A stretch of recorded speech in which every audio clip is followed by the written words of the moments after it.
안녕하세요, 장희택입니다. 르노코리아 그랑콜레오스예요. 어느 거제도까지 와가지고 시승 행사를 하고 있는데 디자인 설명은 제가 여러 차례 드려가지고 간단하게 요점만 말씀드리면은 요거는 에스프리 알핀 모델이에요. 그랑콜레오스 중에 거의 풀옵션 모델, 르노의 고성능 브랜드라고 하는 알핀 브랜드를 좀 입혀서 무광 컬러, 요런 파란색 디테일 같은 것들을 좀 더 해서 스포티하게 보이게 만든 건데, 파워트레인은 그냥 1.5L 터보 하이브리드가 들어가 있습니다. 2L 가솔린이 있고 1.5L 터보 하이브리드가 있는데 1.5L 터보 하이브리드 모델로만 지금 시승차가 다 돼 있습니다. 2L 가솔린 터보는 처음 만드는 것도 아니고 전륜구동은 7단 듀얼 클러치, 4륜구동으로 하면은 8단 자동 변속기 뭐 이렇게 들어가 있는 게 있는데, 이거는 오늘 시승차 중에는 없고요. 오늘 시승차는 다 1.5L 터보 하이브리드로 이렇게 돼 있습니다. 자, 디자인적인 거 설명하면은 헤드램프랑 테일램프는 이 차의 베이스가 된 지리자동차의 싱유의 L의 헤드램프와 테일램프를 썼을 뿐 나머지는 다 다른 패널로 바꿨다. 르노의 디자인으로 다 바꿨다. 본닛도 바꾸고 팬더도 바꾸고 문짝도 다 바꿨습니다. 싱유의 L은 좀 점잖은 느낌의 유럽 전통 프리미엄 브랜드 같은, 약간 볼보 같은 그런 정형적인 디자인으로 돼 있는 반면에 르노는 좀 더 젊고 발랄한 그런 느낌이란 말이에요. 무게 잡는 브랜드가 아니에요. 그러다 보니까 캐릭터 라인이라든지 이거는 비슷할지 몰라도 이런 것들에서 좀 젊고 발랄한 이미지를 넣었죠. 요 쿼터 글라스에서 외건형 스타일의 그냥 뻔한 쿼터 글라스가 아니고 이렇게 좀 날렵해 보이는 쿼터 글라스에 이런 사선도 넣고 해서 르노만의 젊은 이미지를 보여주고 있다. 테일램프는 싱유의 L 거를 기본으로 해서 만들었지만 뒤도 다 새롭게 만들고 르노 콜레오스 딱 이렇게 만들었어요. 차의 사이즈가 거의 뭐 기아 소렌토 정도의 급이에요. 그래서 중형 SUV급. 지금까지 르노, 삼성 다 통틀어 가지고 부산 공장에서 만든 차 중에 가장 큰 차입니다. QM6보다도 더 사이즈가 커졌죠. 참고로 이 차 이름이 그랑콜레오스잖아요. 콜레오스는 뭐 강인함 뭐 이런 거를 뜻하는 걸 뭐 이렇게 가져왔다는데, 콜레오스라는 이름이 예전부터 썼던 이름이에요. 예전에 르노, 삼성 때 만들었던 QM5 있죠. 유럽에서는 콜레오스였어요. 그때부터 콜레오스라는 이름 쓰고 지금 요것도 콜레오스인데 이제 사이즈가 부쩍 커졌기 때문에 그냥 콜레오스가 아니고 웅장한 콜레오스. 그래서 그랑콜레오스가 된 겁니다. 기존의 QM6보다 한 등급 이상의 차이로 커졌기 때문에 사이즈는 뭐 4.8m짜리 소렌토랑 거의 동급 사이즈. 게다가 이제 더 안정적으로 보이는 거는 휠 베이스가 소렌토보다 더 길어요. 그래서 바퀴가 더 쫙 나가 있고 이러기 때문에 앞뒤 오버행 짧고, 그래서 좀 더 안정적인 프로포션을 보여준다. 디자인은 뭐 저는 괜찮다고 봅니다. 잘했어요. 싱유의 L을 베이스로 만들었지만 싱유의 L의 냄새는 싹 날려버렸다. 이렇게 바꿀 거면 헤드램프랑 테일램프도 그냥 새 걸로 디자인해서 바꾸지 왜 헤드램프랑 테일램프는 그냥 놔두는지 모르겠어요. 그 외에도 이제 여기 연구원분들한테 설명을 들었지만 싱유의 L을 베이스로 해가지고 만들기 시작한 거는 맞아요. 중국 차기 때문에 서스펜션도 좀 물렁물렁하고, 중국이 도로 포장률이나 이런 것들이 조금 떨어지잖아요. 그래서 서스펜션이 아직도 좀 푸신푸신한 걸 좋아합니다. 그거 그대로 우리나라 들어오면 출렁출렁거린다 그러고, 더군다나 이거 유럽에도 팔 거란 말이에요. 유럽엔 더더욱 안 맞아. 그랑콜레오스의 맛이 싱유의 L과는 완전히 다르기 때문에 완전히 다시 만든다는 생각으로 골격과 서스펜션과 파워트랙 이런 것들 완전히 새로 만들었다고 합니다. 그래서 이 그랑콜레오스의 국산화율, 우리나라에서 만든 부품으로 이렇게 만드는 부품 국산화율이 거의 60% 이상이라고 해요. 예전에 QM6 정도가 60% 정도였거든요. 거의 비슷한 수준의 국산화 부품을 갖고 만든 차라고 합니다. 미디어 오토. 자, 지금 이 하이브리드가 시동이 걸려있는 상태예요. 엔진룸을 잠깐 보면은 본닛을 열고 소리를 들어도 엔진 소리가 고르고 엔진 소리가 좀 작아요. 이쪽에 이제 3단 뭐 어쩌고저쩌고 하는 하이브리드 시스템이 요 옆에 붙어 있는 거죠. 근데 하이브리드 시스템이라든가 이런 것들은 여기까지 저희가 오늘 한 150km 정도를 달려왔거든요. 잘 만들었습니다. 괜찮아. 다만 3단 변속기라고 하는 게 뭐 나름 개념은 이해가 가는데 조금 답답할 때가 있어요. 그리고 패들 시프트 없는 거, 그리고 썬루프도 없는 거. 썬루프가 옵션에도 없어. 나중에 추후 적용한다 그러는데 전 세계적으로 썬루프 옵션 하면은 차가 늦게 나오고 막 지금 썬루프 공급이 좀 딸리고 있거든요. 그래서 마땅한 업체나 뭐 마땅한 공급처를 아직 못 찾았는지 썬루프는 조그만 것도 안 달려 있습니다. 자, 그리고 실내를 들어가기 전에 컬러를 잠깐 볼까요? 컬러가 지금 저희는 추가금 35만 원이 들어가는 무광 짙은 회색 알핀 에스프리 모델에만 요 컬러가 지금 돼 있고, 저 구리 색깔 같은 게 키 컬러고, 그 다음에 진주색은 뭐 예전부터 르노 자동차에다가 썼던 있던 그런 진주색이고, 요거 외에 짙은 회색의 유광 컬러, 그리고 검은색, 이렇게 컬러가 5가지밖에 없습니다. 다 무채색 컬러에 요거 무광으로 하나 하고 티 컬러 하나, 구리 색깔, 가장 콜레오스 다운 색깔, 요거 하나까지만 딱 만들고 그냥 5가지 컬러로만 단촐하게 갑니다. 구리 색깔도 선택하면 20만원 추가, 진주색도 20만원 추가, 요 무광 컬러는 35만원 추가. 요런 거 생각하면은 무광 컬러 옵션 가격이 상대적으로 좀 저렴하다는 생각이 들죠. 그리고 이제 실내도 저희가 타고 온 거는 알핀 에스프리 모델이라서 뭐 요런 데 이제 스웨이드라든가 뭐 요런 것들 들어가고, 이게 앰비언트 라이트 같은 거 막 이렇게 들어가고, 그리고 스웨이드와 파란색 스티치, 알핀 로고 이런 것들이 되어 있는 실내, 여기도 뭐 스웨이드 같은 걸로 되어 있고, 이렇게 좀 달리는 느낌의 실내로 되어 있는 반면에 요런 베이지색 실내도 있는데, 저는 이게 더 난 것 같아요. 알핀 에스프리 굳이 이게 뭐 성능이 더 좋은 것도 아니거든요. 스웨이드하고 뭐 그래가지고 좀 약간 역동적인 느낌을 내긴 했는데, 콜레어스의 주행감이나 뭐 이런 거 따지면은 이 색깔이 잘 어울리는 것 같고, 저는 이거에다가 그냥 겉에 진주색 요걸로 하는 게 가장 무난한 선택이지 않을까 생각이 듭니다. 이게 인조가죽이랬는데 이 성질이 상당히 좋거든요. 잔주름 잡히는 거나 이런 것들이 인조가죽인데 이제 이렇게까지 자연스럽게 만들 수 있구나라는 생각이 들 정도의 인조가죽입니다. 타공이 뚫려 있다는 거는 이제 통풍 시트 옵션까지도 들어가 있다는 거죠. 실내가 또 한 가지 컬러가 있는데, 약간 짙은 파란색 요런 실내도 있는데, 이것도 인조가죽이라고 하는데 이것도 괜찮은데 베스트는 진주색의 베이지색 가죽으로 하는 게 베스트일 것 같습니다. 자, 하여튼 실내를 저희가 타고 온 차 실내를 이렇게 보시면은 실내 대시보드 디자인이나 뭐 이런 것들은 다 싱유의 거를 그대로 가져와 가지고 만들었는데, 특징은 이제 12.3인치, 12.3인치, 그리고 또 12.3인치 동반석 디스플레이를 요 추가를 할 수가 있어요. 동반석 디스플레이는 프리미엄 브랜드 차까지 가야지 있는데, 이거를 대중 브랜드에서 이런 동반석 디스플레이까지 넣었다는 거는 일단 괜찮은 거고, 필요 없으면 선택 안 하면 되니까요. 동반석 디스플레이가 무슨 옵션이 그렇게까지 비싸? 그럴 수 있는데, 이게 여기서는 안 보이고 여기서만 보이는 무슨 필름 같은 게 이렇게 더해져 있고, 요 안에 프로세서라든가 이런 것도 꽤 좀 빠른 걸 넣었다 그래요. 거의 뭐 중급 이상의 태블릿을 여기다 넣어둔 거나 마찬가지다라는 얘기도 하시고, 동반석에 앉는 사람을 위해서 뭐 요런 것도 뭐 나쁘진 않을 것 같습니다. 운전대 뭐 대충 이렇고, 스마트폰 무선 충전 장치, 그 다음에 에어컨 조절 장치는 여기 딱 버튼식으로 물리 버튼으로 이렇게 돼 있고, 비상등은 여기, 그 다음에 엔진 스타트 스톱 버튼, 변속기는 딸깍딸깍 하는 방식인데 N으로 한번 가고 후진, N으로 한번 가고 드라이브, 안전을 위해서 N을 거쳐서 갑니다. 어라운드 뷰 모니터 있는데 해상도가 꽤 높아요. 그리고 3D 이렇게 보면은 지금 문이 열려 있는데, 요것도 뭐 잘 구현을 했고, 방향 지시등 넣거나 그러면은 다 요런 것까지. 밖으로 나와 있는 버튼은 사실 요거밖에 없죠. 그 다음에 운전대 몇 가지 버튼이고, 대부분의 거는 요 가운데 화면에 터치로 다 조절하게 돼 있어요. ESC를 껐다 켰다, 오토 홀드를 껐다 켰다, 테일게이트 여는 것도 여기, 웰컴 라이트 하는 것도 여기 들어가 있고, 이게 다가 아니라 요거 하면은 또 여기에 깔려 있는 어플리케이션 같은 거, 요런 것들도 다 뭐 티맵, 뭐 누구 오토, 요런 것들도 쫙 볼 수가 있고, 여기 계속 또 추가도 하고 막 이렇게 되겠죠. 그리고 이제 키는 이렇게 생겼어요. 지금까지 르노 키와는 달리 이거는 싱유의 LA 키를 그대로 가져온 것 같은 그런, 드라이브 모드가 이렇게 돌리면은 에코, 컴포트, 스포츠 뭐 이렇게 되는 건데, 스노우 모드도 있어요. 이렇게 바꿔도 계기판의 그래픽이 컴포트하게 바뀌거나 스포티하게 바뀌거나 뭐 이런 건 아니다. 그리고 밑에 에어컨 송풍구는 상당히 잘 만들었습니다. 슬림하게 하면서 조작감이라든가 이런 것도 절도 있게 다 조작이 되고, 그리고 이런 것들 중요해요. SUV에서는 차가 막 이렇게 뒤뚱뒤뚱거리는 이런 오프로드 같은 데 갈 때 이렇게 잡을 수 있는 그립, SUV의 느낌을 내는 요소거든요. 그 다음에 컵홀더는 이렇게 딱 깔끔하게 닫을 수도 있는 컵홀더가 준비되어 있고, 수납 공간 이렇게 준비가 돼 있네요. 자, 제가 뒷좌석에 누구 가족을 태우거나 그러면 좀 타이트하게 앉아서 요 정도 자리에서 요 정도로 운전을 할 텐데, 요 상태 그대로 뒤로 가볼게요. 자, 뒷좌석이 요 정도입니다. 요 정도인데, 제가 딱 앉아보면은 상당히 넓습니다. 소렌토 산타페 거의 그 정도 수준, 주먹 3.5개 정도 이렇게 들어가는 정도고, 제가 엉덩이가 이렇게 막 쑥 들어갈 정도로 거의 뒷좌석의 요 공간은 거의 뭐 그랜저급. 휠 베이스가 여유롭기 때문에 실내 공간 길이 자체가 월등하게 돼 있고, 뭐 시트 밑으로 발 넣을 수도 있고, 에어컨 송풍구라든지 뒷좌석 뭐 온도 조절 이런 것도 다 디지털로 이렇게 하는 거고, USB 2개 있고, 그리고 뒷유리는 밑에까지 다 내려갑니다. 그리고 뒷유리는 한 겹짜리 유리, 앞유리는 이중 접합 유리예요. 가운데 팔걸이 이렇게 있고, 뒷좌석 등받이 각도 조절이 됩니다. 요게 눕혀놓은 상태. 예, 요게 세워놓은 상태. 그러니까 요만큼 조절된다고 보시면 돼요. 이렇게 눕히면은 또 조금 릴렉스하는 느낌이 나고 조금 더 눕혀졌으면 좋겠는데 그냥 요 정도. 뒷좌석 실내 공간은 상당히 편안하다. 그리고 트렁크 잠깐 볼게요. 자, 트렁크는 전동식 트렁크 넓잖아. 이거 뭐 딱 봐도 한 1m 10cm 정도는 돼 보이는 것 같고 폭이 움푹 파놔서 130cm 나오겠는데요. 그리고 요걸 둘치면 또 수납 공간이 엄청나. 웬만한 짐은 다 요 밑에다 넣어놓으면 될 것 같아. 그리고 이런 거 다 되죠. 이렇게 해서 긴 짐을 싣거나 뭐 차박 같은 것도 할 수 있는 널찍해서 진짜 다용도로 쓸 수 있는 중형 SUV예요. 자, 요 정도까지만 보고 바로 달려보겠습니다. 고고! 띠리링 띠리링.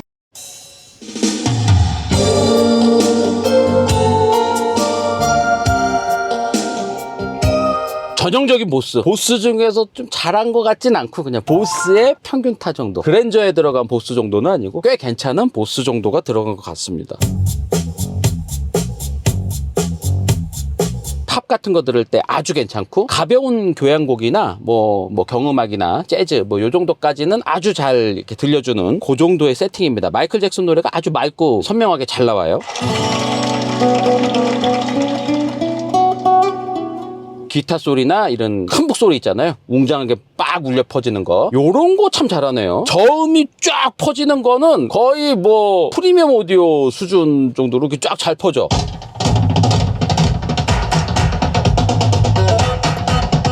저음이 조금 좀 인상적이네요. 예. 요 정도까지만 듣고 다들 이제 출발하니까 저희도 이제 슬슬 출발해 보도록 하겠습니다. 띠리링 띠리링. 자, 저는 이제 콜레오스 타고 나왔어요. 지금 여기 거제도고요. 험한 산길이네요. 지금 와인딩 로드를 막 타고 있는데 차는 되게 큼직하거든요. 근데 핸들링은 그냥 해치백 정도? 그래서 핸들링은 상당히 가뿐합니다. 서스펜션 세팅을 조금 팽팽한 스타일이에요. 근데 이렇게 요런 거 있잖아요. 도로에 있는 균열이라든가 아니면은 비포장로에서 막 울퉁불퉁한 거. 울퉁불퉁한 데는 급작스럽게 들어오잖아요. 급작스럽게 들어오는 충격은 부드럽게 이렇게 좀 받아주고 눌러주는 그런 식으로 돼 있고, 차가 이렇게 좌측으로 기울어지거나 우측으로 기울어지거나 브레이크할 때 앞으로 기울어지거나 은근한 움직임은 또 강하게 잡아주고, 자세는 잘 잡아주고, 바닥에 있는 요철 울퉁불퉁거리는 거 요거는 또 부드럽게 해주고. 그래서 서스펜션 세팅은 상당히 잘했어요. 근데 타보시면 아시겠지만 현대기아차 뭐 산타페나 소렌토 이런 차들보다는 서스펜션이 좀 팽팽하네, 좀 젊은 느낌의 세팅이네, 약간 요런 느낌은 느끼실 것 같아요. 서스펜션이 뭐 주행 모드에 따라서 뭐 감쇄로 조절되거나 뭐 이런 거 없고요. 그냥 한 가지 서스펜션으로만 들어가 있습니다. 주행 안전장치라든가 뭐 요런 것까지는 제가 낯선 곳에 와가지고 테스트는 못 해봤는데 잠깐 느껴본 바로는 필요한 정도까지만 딱 잡고서는 빠지는 그런 그 최신형 주행 안전장치가 들어간 듯해요. 예전에 QM3 그 정도 되는 아마 차가 중심으로라서 주행 안전장치가 딱 개입을 하면은 속도가 완전히 줄어들 때까지 꽉 잡고서는 차를 안 놔줬었어요. 안전 위주로 세팅이 됐었는데 그 사이에 이제 좀 진화하면서 딱 위험할 때까지만 딱 안전하게 해주고 딱 빠지는 고등화된 시스템으로 업그레이드가 된 것 같습니다. 그리고 내비게이션이 T맵입니다. 계속 지금 얘기하는 게 T맵이고요. T맵에서 하는 그 누구 오토 있잖아요. 그것도 들어가 있어요. 그래서 음성인식으로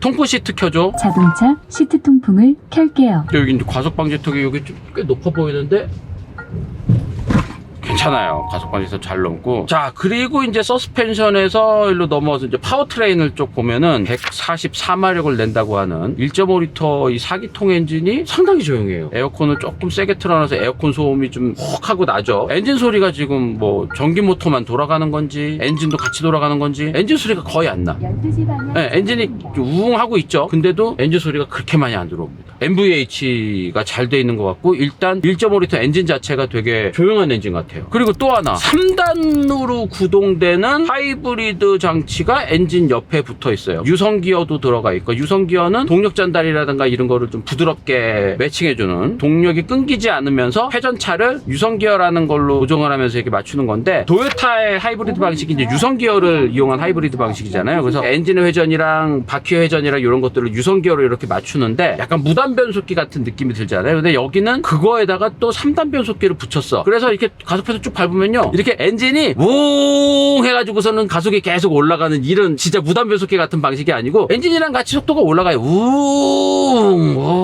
이게 변속이 되는 느낌이 있는데, 이제 이게 3단 변속이다 보니까 막 8단 변속기 같은 그런 박진감 넘치는 느낌까지는 안 나오고요.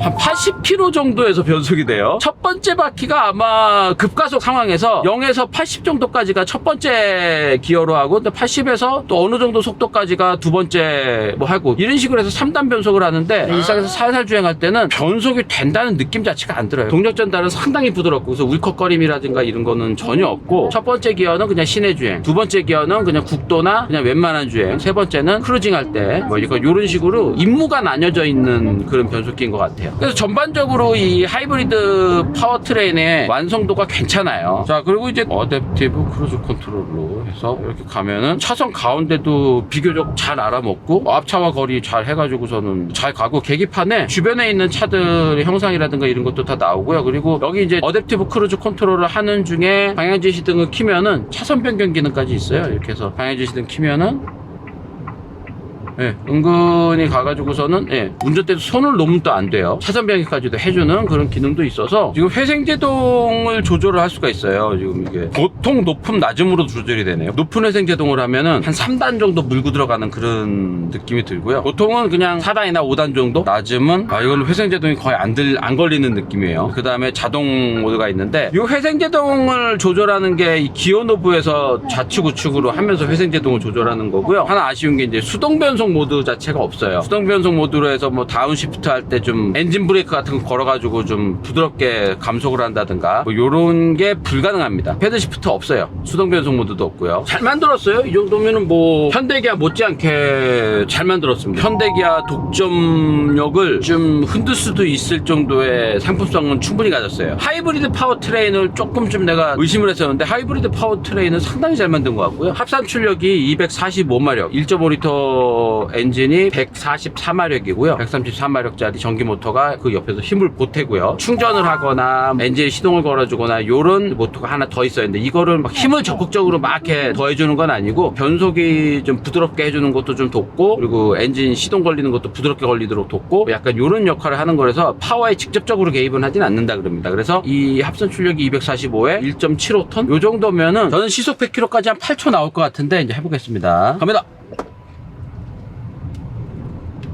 초반 가속이 조금 뭉툭해요. 8.59초. 예상했던 대로 8초대 정도면은 그냥 뭐 괜찮습니다. 이 정도면 뭐 어디 가서 막 밀리거나 그러진 않아요. 시속 100km까지 가속은 그렇게 빠른 편은 아니지만 가속 페달 뚝뚝 밟을 때마다 전기 모터가 먼저 뭔가 움찔하는 뭔가 반응을 주고 그 다음에 엔진이 이렇게 쭉 달아오르면서 같이 가기 때문에 차가 이제 반응이 답답하다거나 뭐 이런 거는 별로 느끼지 못할 거예요. 미디어 오토.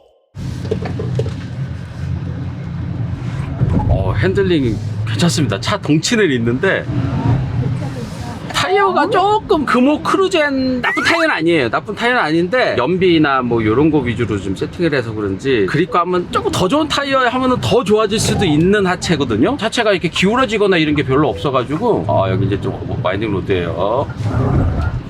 이 정도 해도 주행안전장치가 이렇게 확 잡고 막 이러질 않아. 그러니까 뭐 일상적인 주행에서는 주행안전장치가 확 개입을 해서 좀 답답하게 만들다거나 뭐 이런 거는 없는 걸로 볼 수가 있죠.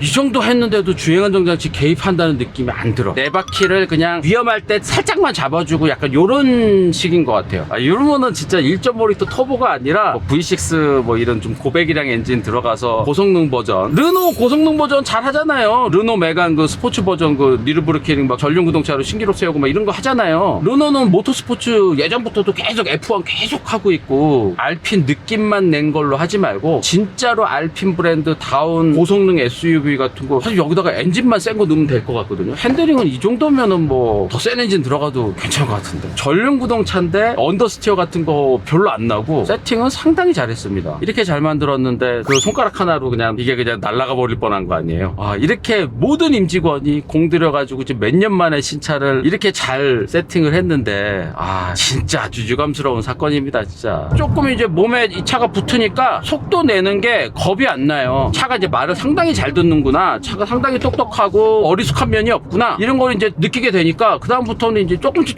성능을 좀 더 느껴보고 싶은 쪽으로 운전을 하다 보니까 이게 자꾸 너무 속도를 내는 것 같아. 사실 차가 괜찮으면은 좀 겁이 없어져요. 차가 말을 잘 들으니까 조금 더 뭐 몰아붙이는 거죠. 아, 거제도는 진짜 평화롭다. 야, 이 거제도 도로 이거 무슨 랠리 경기 해야 되는 도로 아니냐 여기? 경관도 너무 예쁘고, 와, 이 정도면은 좀 뭐 이탈리아 아말피 랠리 경기 하는 그 정도 충분히 나올 것 같은데. 띠리링. 자, 지금은 왕복 4차선 국도를 달리고 있는데요. 앞차와 거리 감지해서 차선도 알아먹고 가는 어댑티브 크루즈 컨트롤 키고 가고 있는데, 저는 이제 HDA 기능까지 뭐 이게 어느 정도 되는지 뭐 이런 거를 좀 보려고 고속도로 구간이 나오길 기다렸는데 고속도로 구간이 없고 그냥 이런 국도 구간밖에 없어가지고, 어댑티브 크루즈 컨트롤은 뭐 아주 잘 됩니다. 앞차와 거리 잘 감지해서 가는데 차선 가운데도 어느 정도까지는 좀 알아먹고 가요. 직선 구간에서도 벗어나려고 그랬을 때 일로 좀 넣어주는데, 이제 한두 번 하다가 도로가 약간 일로 기울어져 있나 봐요. 그래서 자꾸 일로 가니까 안으로 넣어줬다가 또 다시 또 약간 이러거든요. 센터링 기능이 조금 약하지 않느냐, 가운데를 딱 알아먹고 가는 기능이 조금 약하지 않을까라는 생각이 들어요. 그리고 운전대를 잡아주십시오 그랬을 때 손만 대면 운전대 잡은 걸로 이렇게 알아먹는 어댑티브 크루즈 컨트롤이라든가 이런 거 괜찮고요. MVH 성능, 그 도로의 바닥이 지금 오래된 아스팔트라서 좀 노면 소음이 좀 많이 올라오거든요. 그리고 내리막길이라서 이렇게 드드드드드 하는 거, 좀 거친 아스팔트인데 소음 대책은 잘했는데요. 금호 크루젠 타이어가 스펀지가 들어가 있는 소음을 좀 잡는 타이어이기도 하고, 보스 오디오가 바닥에서 올라오는 소음의 반대파를 쏴서 소음을 상쇄시키는 노이즈 캔슬링 기능도 있고, 고급차 느낌을 좀 내기 위해서 흡음 방음 뭐 이런 거에 좀 많이 신경을 썼다 그래요. 그래서 흡음 방음 수준은 비교적 괜찮습니다. 기본적으로 1.5리터 엔진이 상당히 조용하기 때문에 급가속을 하거나 그랬을 때 좀 엔진 소리가 좀 거슬리거나 뭐 그럴 수는 있어도, 일반적인 주행 상황에서는 엔진 소리가 거슬리게 막 올라오거나 그러지는 않을 거예요. 엔진 진동이라든가 뭐 이런 것도 뭐 전혀 안 올라오죠. 지금은 뭐 엔진 꺼져 있는 상태고, 그래서 전반적으로 참 잘 만들었다. 그러고 진짜 계기판 구성도 좋아요. 가운데 속도 표시되고, 이쪽에 에너지 플로우 막 이런 것들 뭐 이렇게 여러 가지 누적 정보 뭐 이런 것들은 또 이쪽으로 쓸려 있고, 그리고 내비게이션 표시되고, 헤드업 디스플레이도 선명하게 사이즈도 크고 여러 가지 정보들도 다 있고, 그래서 르노 코리아에서 제대로 만들었습니다. 현대 기아의 독주를 어느 정도 위협할 만한 차로 힘 꽉 줘서 만든 티가 나요. 게다가 이게 지리 자동차와 르노 자동차와의 협업의 첫 번째 결과물이잖아요. 그거를 세팅을 하는 거를 르노 코리아 직원분들이 하고, 르노 코리아 부산 공장에서 만드는 3국 합작품이잖아요. 첫 번째 프로젝트가 이제 잘 풀려야지 계속 요 협업 관계가 좋게 유지가 되면서 발전할 수 있기 때문에 시간은 조금 걸렸지만 결과물이 꽤 좋네요. 대중 브랜드에서 중형 SUV 하이브리드로 이 정도 만들면은 사실 지금 할 수 있는 기술 다 들어갔다고 보거든요. 탑 클래스